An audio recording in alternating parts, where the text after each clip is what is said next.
Hello students, question number 9 करते हैं। A B C entered into partnership on 1 April 2010 with capital of rupees 10 lakh, 8 lakh, 5 lakh respectively. A B C 3 partners हैं। उन्होंने अपना business शुरू किया है 1 अप्रैल 2010 को। हमें कैपिटल के बैलेंस दिए गए हैं। ए का 10 लाख है, बी का 8 लाख है और सी का 5 लाख है।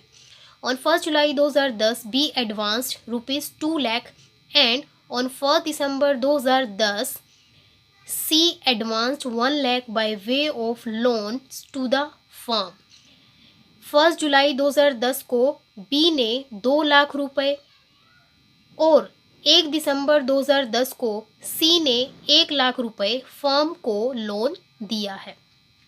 The profit and loss account for the year ended 31st March 2011 disclosed a profit of 7,70,000, but the partners could not agree upon the rate of interest on loans and profit sharing ratio। तो हमें दिया गया है कि accounting period ख़त्म हो रहा है 31/3/2011 को और नेट प्रॉफिट हमारा बताया गया है 7,70,000, लेकिन partners rate of interest on loan और प्रॉफिट शेयरिंग रेशियो पर अग्री नहीं हो रहे हैं। तो इसका मतलब है कि यहाँ पर पार्टनरशिप डीड नहीं बनाई गई है। अगर पार्टनरशिप डीड बनाई हुई होती तो उसमें इंटरेस्ट ऑन लोन और प्रॉफिट शेयरिंग रेशियो के बारे में ज़रूर लिखा हुआ होता। अब अगर पार्टनरशिप डीड नहीं बनाई जाती है तो पार्टनरशिप डीड की अनुपस्थिति में कुछ रूल्स फॉलो किए जाते हैं। तो उनमें से एक है कि rate of interest on loan 6% per annum होगी और प्रॉफिट शेयरिंग रेशियो इक्वल होगा। Prepare partners capital account and loan account.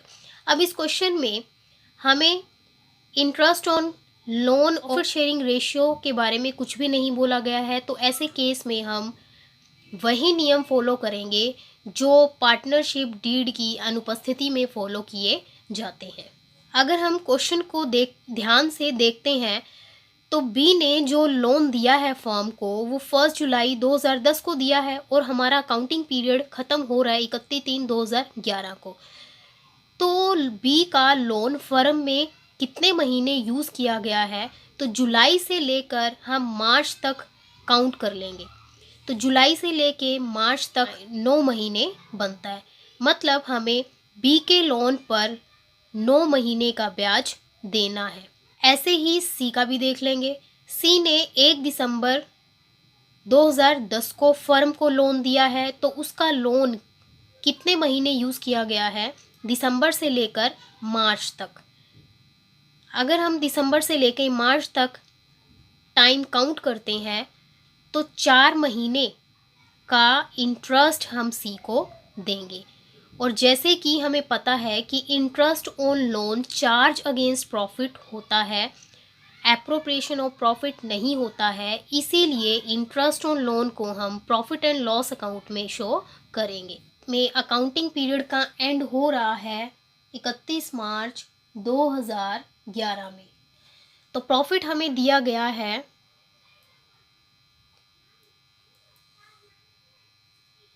7,70,000। अब इंटरेस्ट ऑन लोन निकालने के लिए हमें वर्किंग नोट बनाना पड़ेगा। सबसे पहले बी का निकाल लेते हैं। बी ने 2 लाख रुपए का लोन दिया है फर्म को। हमने अभी टाइम कैलकुलेट किया तो जुलाई से लेकर मार्च तक 9 महीने का टाइम पीरियड बनता है, तो उसे 9 महीने का ब्याज दिया जाएगा, इसीलिए 9/12। और रेट ऑफ इंटरेस्ट के बारे में कुछ भी मेंशन नहीं है, तो ऐसे केस में हम 6% रेट ऑफ इंटरेस्ट लेते हैं। इसको सॉल्व कर लेते हैं। तो बी का इंटरेस्ट ऑन लोन आ गया 9,000। ऐसे ही सी का निकाल लेंगे। सी ने 1 लाख रुपए का लोन दिया है फर्म को। रेट ऑफ इंटरेस्ट वही होगी 6%। दिसंबर से लेके मार्च तक अगर हम टाइम कैलकुलेट करते हैं तो 4 महीने बनेंगे, इसीलिए 4/12। इसको सॉल्व कर लेंगे।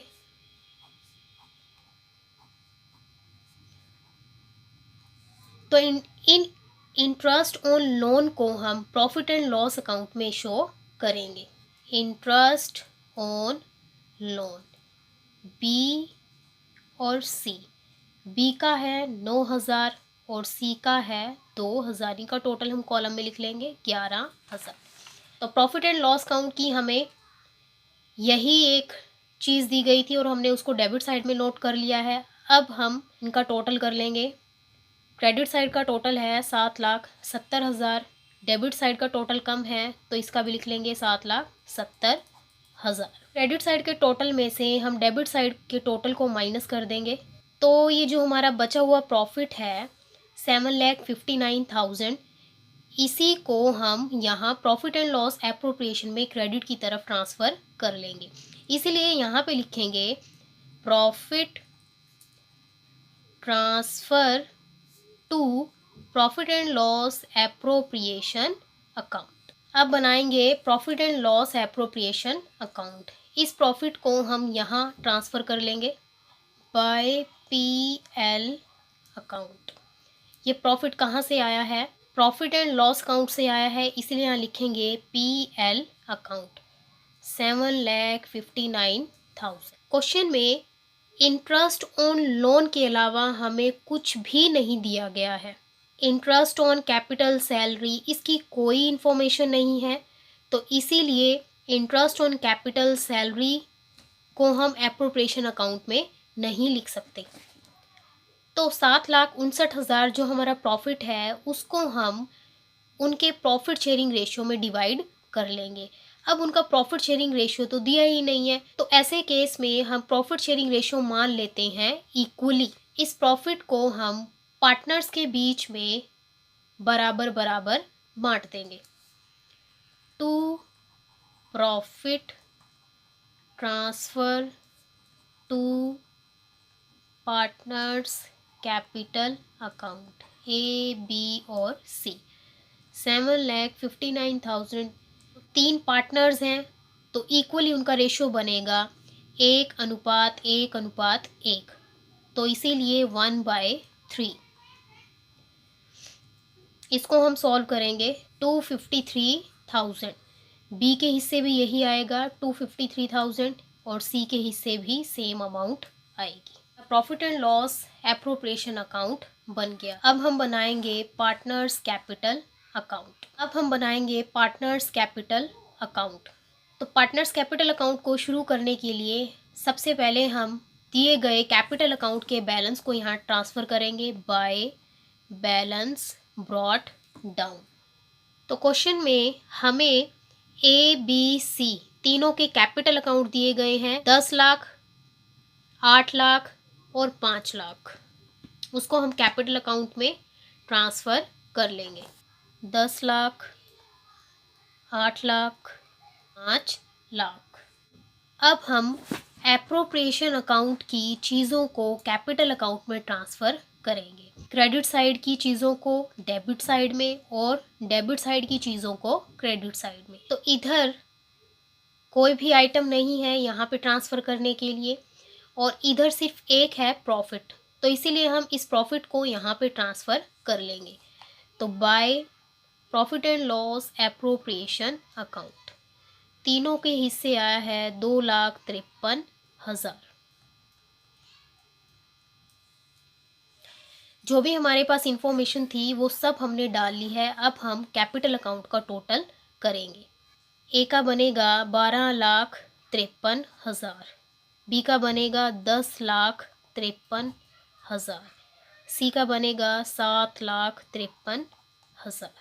डेबिट साइड में कुछ नहीं है तो डेबिट साइड में का टोटल बनेगा 12,53,000, 10,53,000, 7,53,000। तो यहाँ पे लिखेंगे टू बैलेंस कैरी डाउन। ए का बैलेंस शुरू में 10 लाख था जो अकाउंटिंग पीरियड के एंड में बढ़ के हो गया है 12,53,000। ऐसे ही बी का 10,53,000, सी का हो जाएगा 7,53,000। तो इस क्वेश्चन में हमारा प्रॉफिट एंड लॉस अकाउंट बन गया है, profit and loss appropriation account बन गया है और पार्टनर्स कैपिटल अकाउंट बन गया है। इस क्वेश्चन में हमें बोला गया है लास्ट में कि हमें लोन अकाउंट भी बनाना है, तो लोन अकाउंट बना लेते हैं। तो हम पार्टनर्स लोन अकाउंट का फॉर्मेट तैयार कर लेंगे, बिल्कुल वैसे ही है जैसे कैपिटल अकाउंट का तैयार करते हैं। लेकिन इसमें ध्यान रखने वाली बात यह है, पार्टनर्स कैपिटल अकाउंट तीनों का बनाया जाता है, इसलिए 3 कॉलम बनाने ज़रूरी हैं। लेकिन पार्टनर्स लोन अकाउंट में हमें ये देखना है कि कितने पार्टनर्स ने फर्म को लोन दिया है। अगर एक पार्टनर ने लोन दिया है तो यहाँ पे 1 कॉलम बनेगा। अगर 2 पार्टनर ने लोन दिया है तो 2 कॉलम बनेंगे। अगर तीनों पार्टनर ने लोन दिया है तो तीनों पार्टनर्स के कॉलम बनेंगे। तो इस क्वेश्चन में 2 पार्टनर्स ने लोन दिया है फर्म को, इसीलिए हम यहाँ पे 2 कॉलम बनाएंगे, बी और सी। अब पार्टनर्स लोन अकाउंट को हम शुरू कैसे करेंगे? जब भी फर्म कोई भी लोन लेता है तो जर्नल एंट्री होती है bank account debit to loan account, यही जर्नल एंट्री होती है। तो हम लोन अकाउंट बना रहे हैं, तो जो अकाउंट हम लोग बनाते हैं हमेशा उससे ऑपोजिट वाली एंट्री को हम अकाउंट में लिखते हैं। इसीलिए लोन अकाउंट हम शुरू करेंगे बाय बैंक अकाउंट से। तो इसीलिए हम लोन अकाउंट को शुरू करेंगे बाय बैंक अकाउंट से। बी ने फर्म को लोन दिया है 2 लाख रुपए का और सी ने लोन दिया है 1 लाख रुपए का। अब इंटरेस्ट ऑन लोन देने से उनका लोन अकाउंट घटेगा या बढ़ेगा? इंटरेस्ट ऑन लोन मिलने से पार्टनर्स का लोन अकाउंट बढ़ जाएगा। तो अगर लोन बढ़ जाएगा तो हम क्रेडिट की तरफ रिकॉर्ड करेंगे और अगर घट जाएगा तो हम डेबिट की तरफ रिकॉर्ड करेंगे।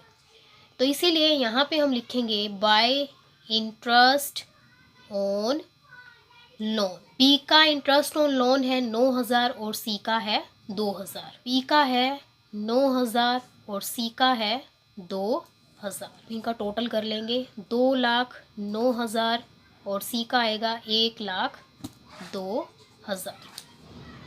इधर भी हम सेम टोटल कर लेंगे।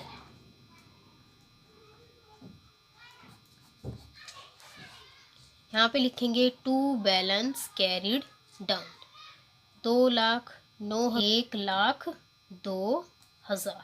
इस क्वेश्चन में ध्यान रखने वाली बात ये है कि interest on loan charge against profit होता है, इसीलिए उसको हम प्रॉफिट एंड लॉस अकाउंट में रखेंगे और प्रॉफिट एंड लॉस अकाउंट का जो बचा हुआ बैलेंस है वो हम profit and loss appropriation account में रखेंगे।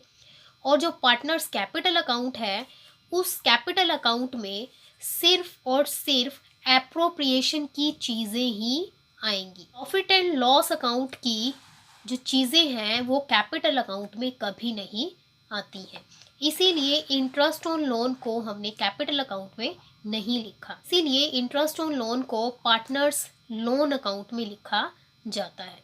आई होप कि आपको इस क्वेश्चन की सारी कंसेप्ट क्लियर हो गई होंगी।